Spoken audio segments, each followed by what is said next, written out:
Salutare! Astăzi avem un traseu de minim 9 ore, maxim 12 ore. Vrem să mergem spre Ghețarul Ghergheti, pe valea cu biserica pe care am urcat și în vlogul anterior. Deci o să trecem pe lângă biserică, o să ajungem la zona aia cu camping și cu parcarea și traseul se continuă mult de acolo. Deci, revenim de pe traseu. Hei, am ajuns la bisericuță și nu ne-am teleportat, n-am venit nici cu taxiul. Tot pe jos am venit. Până că se vede pe frunte că deja sunt transpirat foarte tare. Nu de alta, da. Am făcut 9 fără 10. 9 fără 10, da, cam o oră am făcut și până aici de jos, o oră și un pic, la cazare. Și uite, se vede muntele. Și în spate este vârful Kazbegi. Sau Kazbeg. Se poate veni și cu taxiul, doar că $50 până aici, Da, minim. mi se pare foarte mult pentru...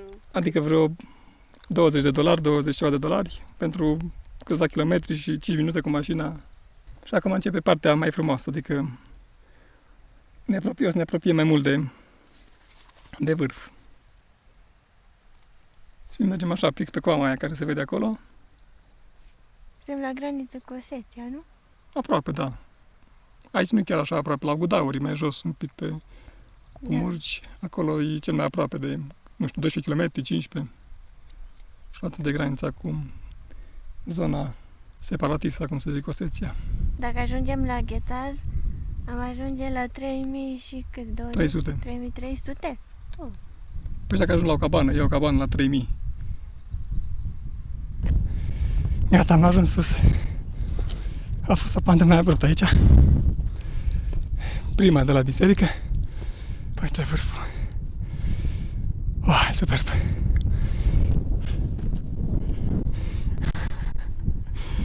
Și acolo se vede biserica foarte fain, dar la întoarcere o să vadă mai bine că o să fie soarele în partea opusă. Grea panta asta, ha?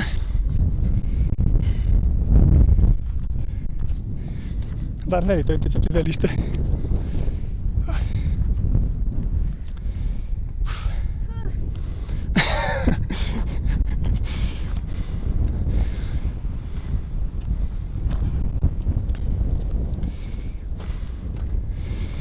Da, uite că poteca merge pe sub coamă, nu chiar în coamă. Pe curbe de nivel. Deci, teoretic, de aici până acolo unde se urcă așa în coamă e mai lejer. Dacă mergi pe curbe de nivel, e super.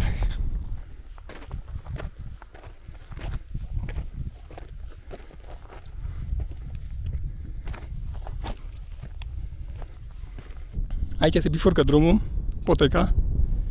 Una merge pe curbă de nivel pe sub coama pe care vă arătam mai devreme.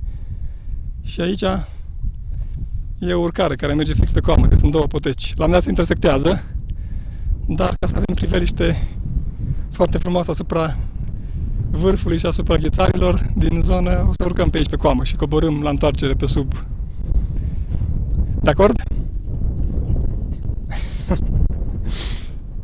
Uai de câtă lume vine! Nu prea se vede că e soarele în față, dar e lume pe potecă. Mamă, dar uite! Ce? Noi n-am văzut până acum muntele ăla din față. Da, pe aia zic că la întoarcere o să vedem vârful ăla de acolo, se vede, dar e soarele nu prea... Păi n-am văzut, că ieri era mai jos, de la biserică. Nu, dar ieri era înnorat acolo. Ah, da. Era nori aseară. Da, la întoarcere, dacă o să fie senin, o să vedem frumos și în partea cealaltă. Da, pe aici e un pic mai complicat de urcat, că e pantă, dar măcar mai ești un pic de umbră.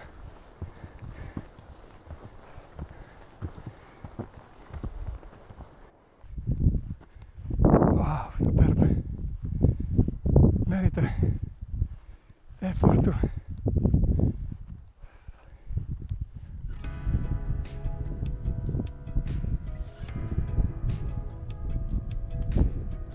Uite ce priveliște!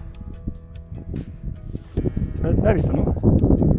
Dacă veneai pe acolo pe jos, pe curbă de nivel, nu se vedea așa. Când mergeai fi sub coamă.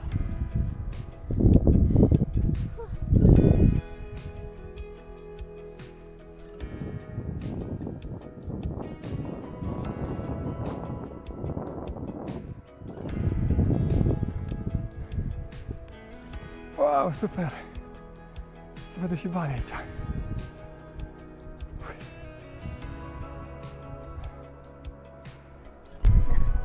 Am tot Mai urcat. avansat. Cât e ceas acum? 10:40 și avem impresia că deja mergem de o jumătate de zi.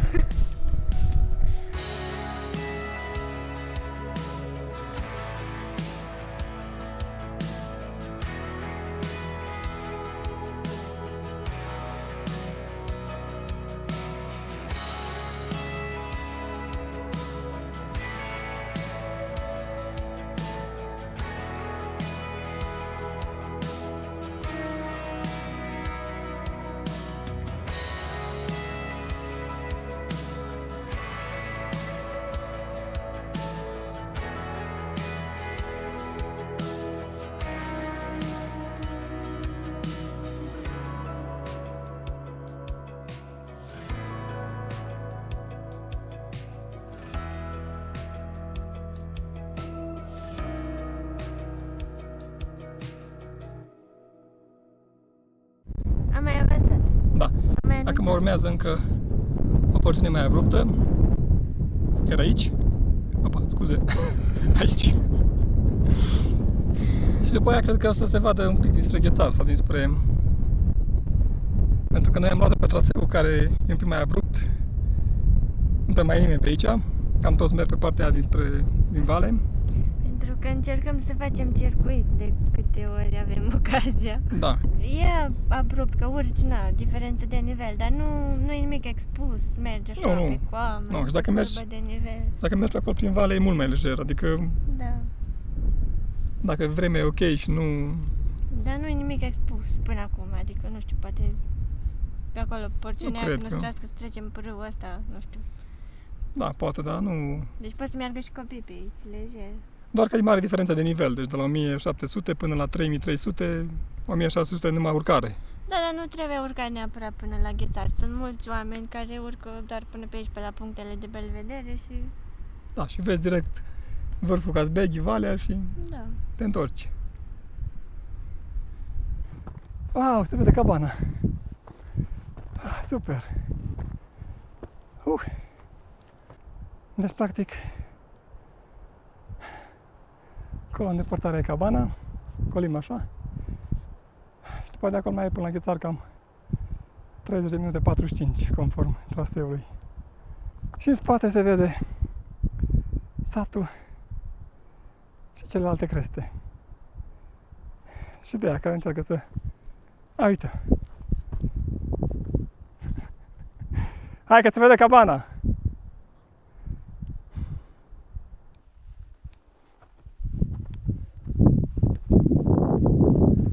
Dar nu știu ce e acolo. Ori ceva de posturi, ceva monument apărea pe hartă, da. Vedem când ajungem, că mai avem un pic. Mâncăm și noi ceva. Că după aia cred că începem să mergem spre cabană și după aia facem masa de prânz. Ce? Mă concentrez să nu mai respir pe gură și să mă oxigenez mai bine. Și să mergem în serpentine. Dar eu nu-mi dau seama după aia pe unde o să mergem. Pe așa, pe acolo, pe coama aia, pe deasupra de stâncările alea. E practic e valea. Așa și o să mergi deasupra de vale. Da. Dar ce fain să vede acolo roca, diferența de rocă, vezi? Deci că e o felie de ceva pusă pe altă rocă. Și așa roșiatică. E roșiatică mai jos un pic. Da, Și sus e așa o fâșie de ceva mai gri, acolo în depărtare la Ghețar. da. Super fain peisajul. Și acolo e Rusia. Da. Gata, am ajuns la bifurcația celor două poteci. Adică, Se întâlnesc, de fapt. da, hai să întâlnesc cea de vale, care mergea pe curbă de nivel și noi am luat-o prin creastă și aici e o... se construiește ceva, un restaurant, cabană, nu știu exact. Acolo muncitorii stau în corturi și deja aici e mult mai aglomerat, că lumea vine mai mult pe partea asta, pe poteca asta care e mai lejer un pic. O să coborâm pe aici, nu? Pe unde coborâm? Pe aici, În principiu da. ca să facem circuit. În principiu da, sau s-ar putea să coborâm tot pe aici prima parte Și după aia Și după aia, da, ca să filmăm în spate cu drona, cum ar veni în partea opusă. Că uite ce frumos se vede deja și acolo. Da, și acum ne îndreptăm spre cabană, că, opa, că e acolo cabana. Și vede și ghețarul, frumos. Așa că hai să mergem.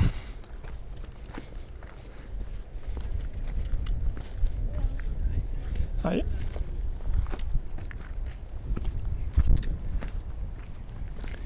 Și din loc în loc sunt foarte multe cruci și locuri așa de cu icoane și Așa, nu mi se pare ceva imposibil să urci vârful. nu. Acum nu știu exact cum e mai Trebuie departe. să treci de ghețar, acolo probabil. Da, acolo poți screvasă să și- iei astea. Și mai departe nu știu exact cât e de abrupt din partea alaltă traseul, că nu se urcă pe aici. De aici pare ușor. Așa pare. Da. Păi imposibil nu e că lumea urcă. Nu facem pe pas aici, nu?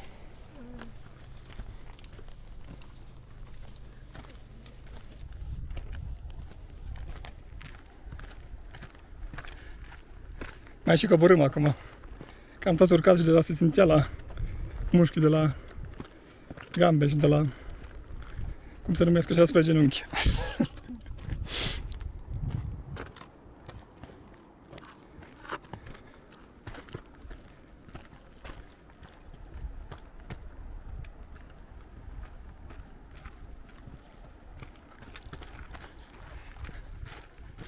Acum ea te motivează peisajul să mergi. Să nu stai. Da, uite aici la cabana asta transportă cu caii lucruri, produse.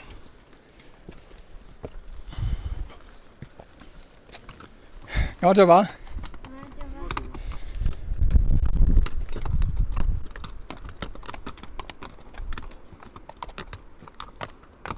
Trei cai albi. De vezi ce care cu noi jos. Da, de la cabană. Da.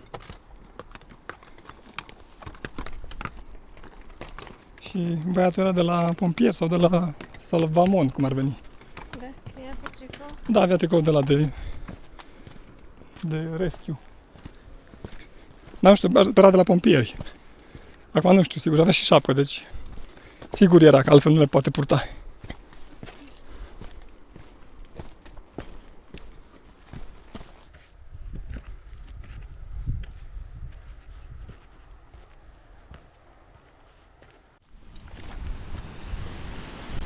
Acum trecem podețul. E chiar aici înainte de cabană, e un podeț. Destul de mare pârâul ăsta și foarte tulbure.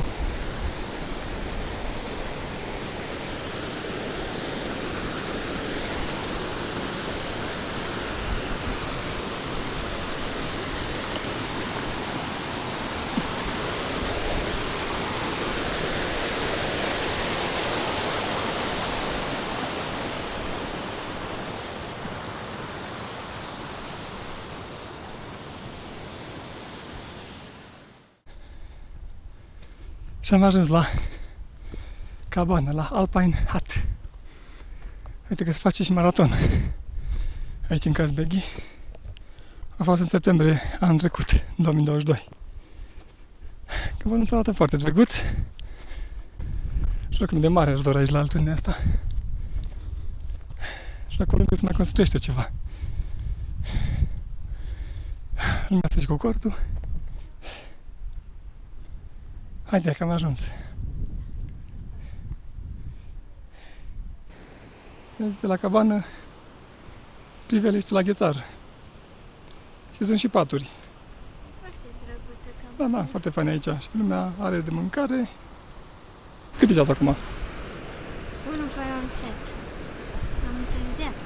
N-am întârziat deloc. Păi eu ziceam că la 1 să fim la ghețar. Păi da, dar la 1 să fii la ghețar însemna să pleci la 7. Și ne-am plecat la 7 jumătate. La 7:35 am ieșit din cabană, din cazare, din guest house. Am văzut oameni care coborau de pe vârf și arătau cam rău. Bosiți, nu arătau rău, că mergeau. Nu, dar așa, e chestia că te arde soarele rău. totuși 5.000 și de metri. Da, da. Acum e super fain. Și cabana aici, și priveliște la cabană. Hai, putem veni aici să luăm și noi noapte cazare, două. Vreau și eu să urc pe un vârf din asta, dar nu cred că pot. Nici să nu poți. Dacă nu crezi, nu poți.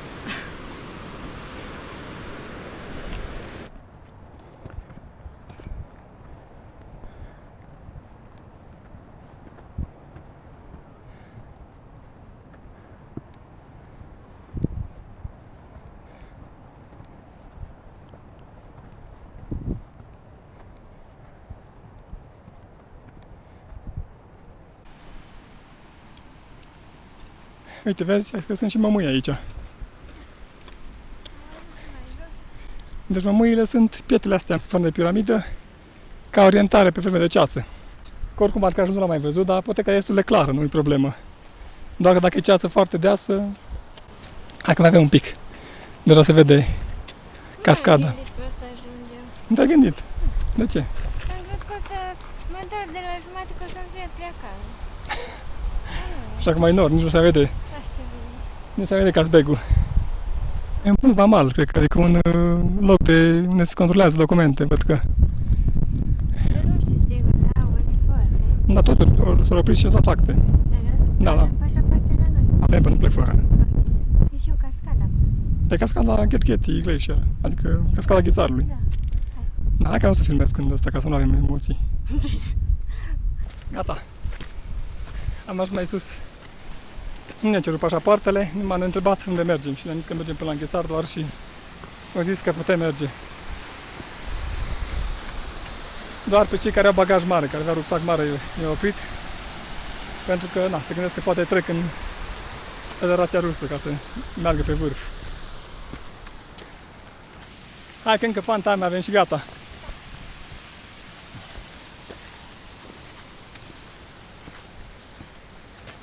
Traversăm așa pe piatră, nu?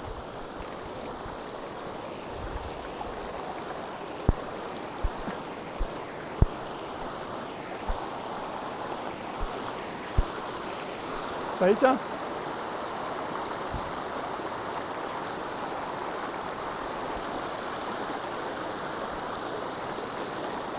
Și că trebuia mai sus, așa. Da.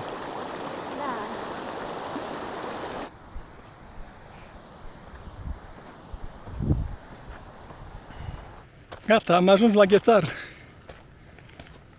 Asta chiar e impresionant. Că la Mestea, Ghețarul Celadi era mult mai mic. Ce se vedea de la potecă, nu știu că era mai mic, dar asta e mult mai lat. Sunt foarte mândră de mine. Ești foarte mândră. Că nu m-am gândit că o să ajung. Nu te-ai gândit. Da, cea mai mare altitudine la care am ajuns și, da, nu ține neapărat la chestia asta cu altitudinea, că Suntem la 3000 și un pic. 3300 Wow.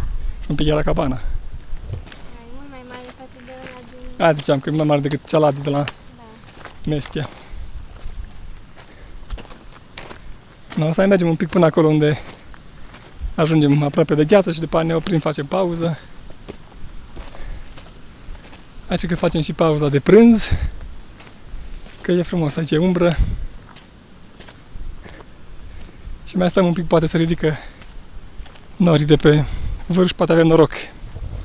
Și în spate se vede super fain.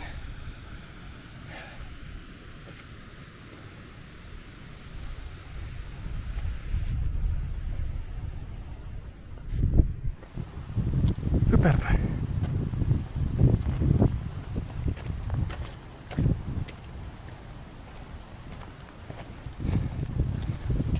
Lumea mai și aleargă după ce urcă.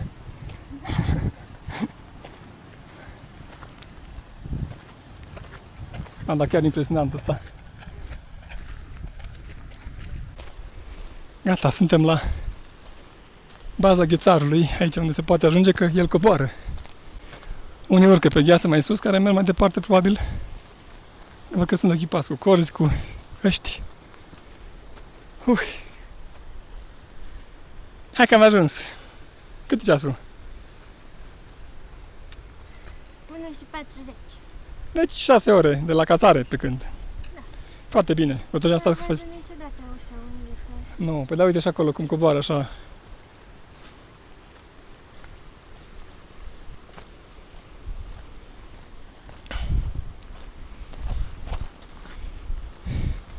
Aici la început nu e periculos, probabil, dar mai încolo sunt crevase, sigur, că ziceau că dacă vrei să mergi mai departe, îți trebuie echipament și au colțari, pioleți, cască. Bine, e probabil că vor să urce până pe vârf Da, da. și își fac tabără mai sus.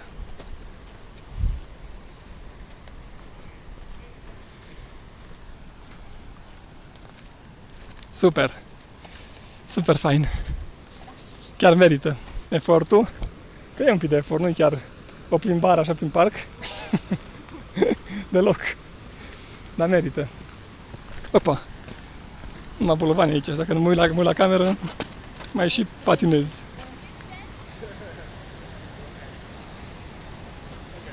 Na, hai să ne odinim și noi un pic, facem o pauză, vedem dacă mâncăm aici, ce facem și după aceea... Spun că asta e toată într-o bucată. Da, da, sunt foarte multe stânci așa dintr-o bucată, foarte masive și lungi. Nu sunt deloc fragmentate.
La început nu era frig, nu bătea nici vânt, dar acum e așa un curent de pe vale.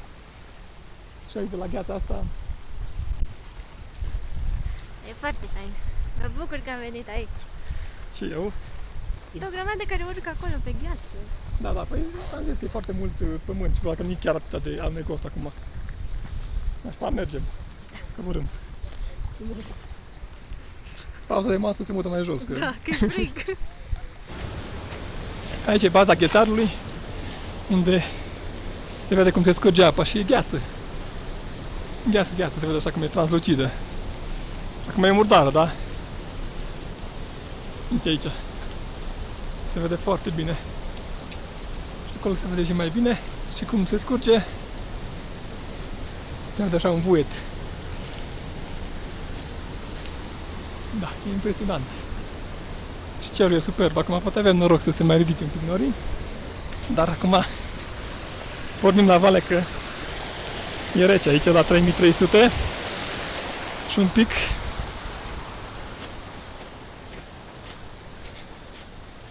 Avem noi haine la noi, dar nu ne mai îmbrăcăm. Că după o să ne fie cald. Tipul l-a urcat în Adidas. Da, De păi- la Decathlon. Poți să De aia urci. cu talpă de spumă. Dar te duci ca pe sanie. Păi cred că aia îi spune. Vezi că arată, e o tipă care a echipat, sau un băiat care a echipat. Și cred că aia îi spune, că să aibă grijă. Că aia e crevasă, vezi acolo. Aia e un crevasă. Cred. Dar nu vezi mult. Cred, nu-mi dau seama, dar așa pare. Uite-te că se duce pe margine. Nu e bine. Da, nu e bine. E recomandat să mergi cu colțari. Și el urcă în de alergare. Da, de ce s-a dat și aia gri de la Decathlon, aia cu talpă. Cum aia... Hai să mergem că mă la frigul. Iar mi-a la mânușile cu mine și acum erau bune.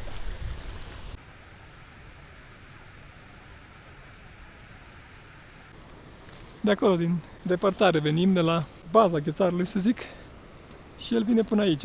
Aici jos începe pârâul mult mai învolburat. Și aia de acolo e toată gheață. Da, și acolo e gheață cu pământ amestecată. Și se aude la un moment dat așa din când în când cum se mai prăbușesc pietre și... Acolo ori e tabăra de bază sau ceva? Vezi că eu... Acolo știu că nu e aia de meteo. Așa, aproape e aia de metru? La 3500, la 3600. Pare că ar fi mai ca o construcție așa. Dar suntem pe artă. Mi se pare că ar fi și corturi acolo, nu știu. Păi posibil, dar da, s-ar putea ca acolo... Și aici să fie tabăra și de aici și așa mult să urce pe vârf? Păi încă o tabără, că poți să mai faci și la 4000 una. Da. 4000 și... Da, auzi, hai să ne uităm pe aplicație. Church, biserică. E o biserică? Da. Aia e că deasupra de Ghețar, vezi? Nu o să mai ridica norii, deci nu o să mai vedem vârful decât dacă ajungem mai jos. Se vede doar dimineața și la apus. Atât. Da. Dar nu contează că e frumos, superb. Acum ce se aude? Păi deși aia e toată gheața acolo. Da, da.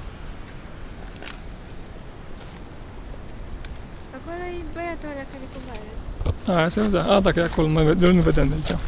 Da, hai să mai coborâm.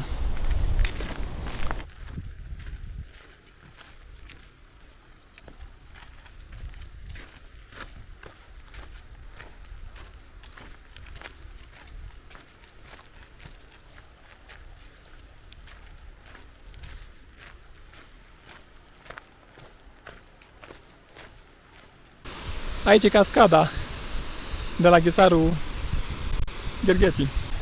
Da, poate că trece chiar pe lângă cascada. Bine, aici sunt mai multe poteci, Da.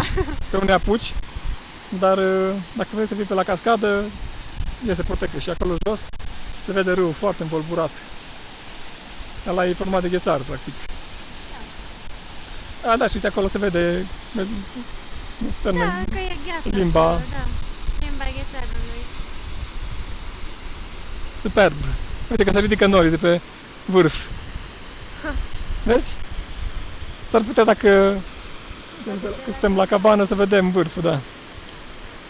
Mai e o cascadă și acolo la cabană. Da, da, acolo e alt râu. Aici nu se vede pe care parte.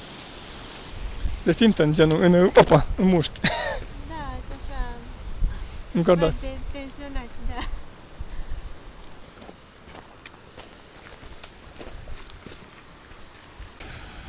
Îți punem pozele? Da. Super.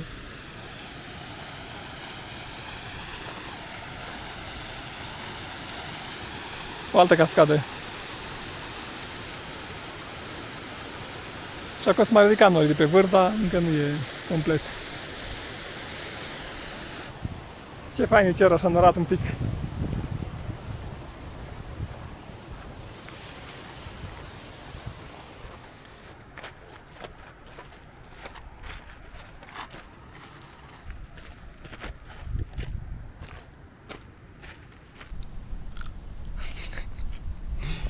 Ne-am prins și noi pentru masa de prânz la ora, cât? 3:30?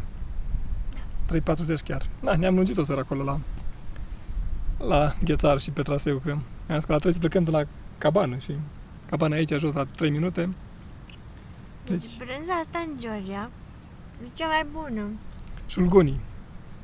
Sau Nu motoare știu, la dar georgiană, zic ei. Ceva cam cașcaval, dar e super bun. Da, foarte gras și avem așa o masă cu brânză și... Aveam și ciorcela. Da, e Nu am ciorcela. mai zis de ciorcela. Deci e Nu că băgată pe ață și dată în... pastă de struguri cu Struguri. făină și cam da, atât. pun făină ca să se îngroașă. Dar n-are zahăr. Da, teoretic nu se pune zahăr. Acum, Păi nu, că strugurile oricum e Da, foarte da, asta dulce nu are, și că- nici nu-i dulce, adică se simte că n-are... și e foarte sățioasă și bună, mai bună decât... Da, e foarte bună de luat pe munte, pentru că... Ne-am tot mâncat și acasă, îmi dă mâncam. și energie. Da. Da. De prin Batumi am început să cumpărăm. Da, deci de 3 luni de când suntem în Georgia, am tot mâncat. Așa că, poftă bună. Ne vedem mai jos. După ce am luat pauza de masă, a început așa o ploaie, dar ușoară de tot, niște stropeli numai. Mergem, că deja e 4:30 aproape și nu pare foarte... Pare ok cerul, adică sunt mai niște nori de ăștia așa, de creastă, care mai scutură 2-3 stropi, da, e ok. Uite că s-au dus norii de pe vârf. Acum se vede și muntele Kazbegi, aproape fără nori. pentru câteva secunde. Și ghețarul. Și ghețarul, da. Super frumos. Și cerul e foarte spectaculos.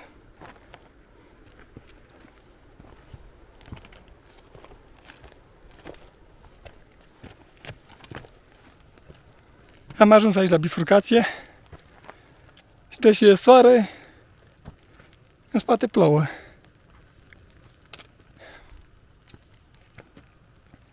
Se vede foarte frumos și în partea cealaltă, cu nori așa. Și undeva acolo în depărtare e Rusia, acolo se vede. Unde coborâm? Nu știu exact pe unde să coborâm. Gata, s-a votat. Mergem pe unde am și urcat. Chiar că ziceam că facem circuit, dar am zis că dacă nu plouă, opa, că aici să mai avansat cu lucrările la cabana asta sau ce fie aici. Și trebuie să trecem pe lângă. Da, deci dacă nu plouă, mai încercăm să ne facem cu drona niște filmări pe acolo, că e foarte frumos. Și să sperăm că o să fie ok cu... Avea pus cimentul. Da.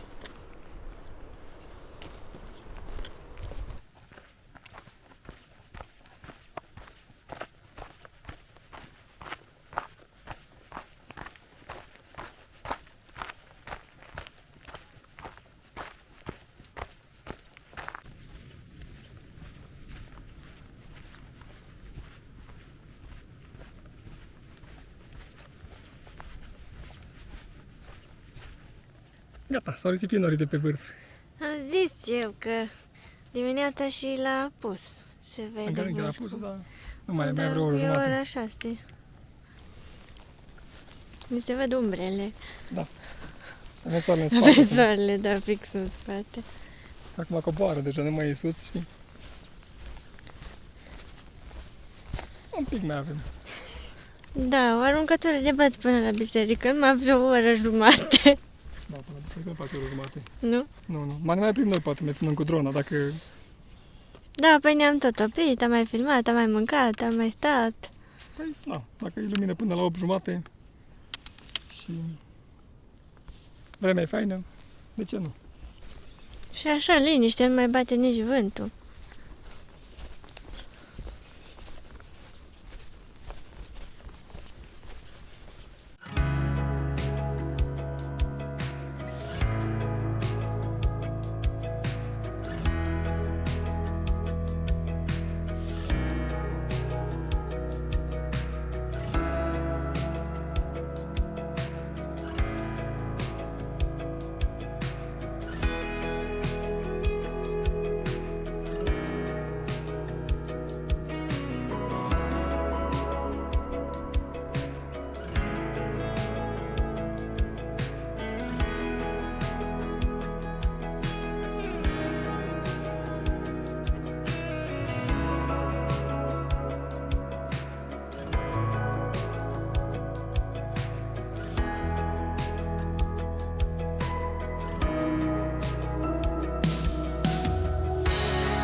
Gata, am ajuns aproape la biserică. Am obosit.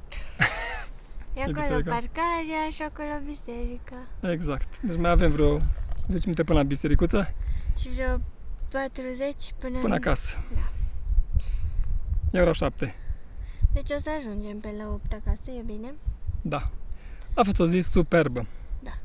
Traseul nu durează chiar 12 ore cât am făcut noi, pentru că ne-am tot oprit și am filmat și... Pe internet așa scria, că între 9 și 12 ore, depinde de ritmul de mers. Da, dar la coborâre faci mult mai puțin. Hai să zic că la dus faci 6 ore. Păi am făcut 6 cu tot cu oprire pentru filmat cu drona și ce am mai mâncat. Da, dar la dus ne-am oprit de atât de multe ori. Păi da, așa zic, Da. deci am făcut 6 ore. Deci undeva la, dacă să zic că ne opream, făceam 5 jumate, 5. Și l-a întors, să zic, vreo 4. 3 jumate, 4, depinde de cât de Da, obosit ești. pentru că mai sunt niște porțiuni unde mai alunec așa pietrișul, dar în rest mergi pe... Bine, noi am urcat Pe pe partea mai abruptă și poate și de asta ne-a luat mai mult. Da, dacă urci și cobori pe partea din vale, e mai simplu. Dar a fost chiar superb, pentru că dimineața când am urcat a bătut vântul și ne-a fost foarte cald. Acum când am coborât, când am ajuns sus acolo, era destul de norat. A și picurat puțin, dar numai că să ne răcorim. Și acum la coborâre iarăși a fost norat și soarele era deja... Și avem vârf în față. Ce frumos se văd razele soarelui, cum reflectă de după creastă. Și vârful ca zbeghi. Și eu să încheiem aici acest vlog. Sperăm că nu v-ați plictisit să vedeți tot traseul. Mulțumim dacă ați stat până la final și ne vedem data viitoare.